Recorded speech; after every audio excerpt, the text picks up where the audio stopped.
प्रणाम, सभी बड़े को प्रणाम, छोटों को प्यार भरा। हम लोग IWS एंटरटेनमेंट से अपना गाना एक बोलबम का निकालने जा रहे हैं, जो आप सभी को सुनना चाहिए।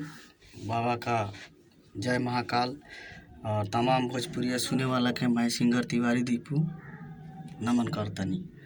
ये गाना सुनिएगा जो बहुत जल्दी चैनल पे होगा। सोचतानी जाए बसो बाबा देवघर नगरी में, सोचतानी जाए बसो बाबा देवघर नगरी में। भोला चाह दी हैं बबुआ खेली हैं गोदी में, भोला चाह दी हैं बबुआ खेली हैं गोदी में। सोचतानी जाए बसो बाबा देवघर नगरी में, भोला चाह दी हैं बबुआ खेली हैं गोदी में, भोला चाह दी हैं बबुआ खेली हैं गोदी में।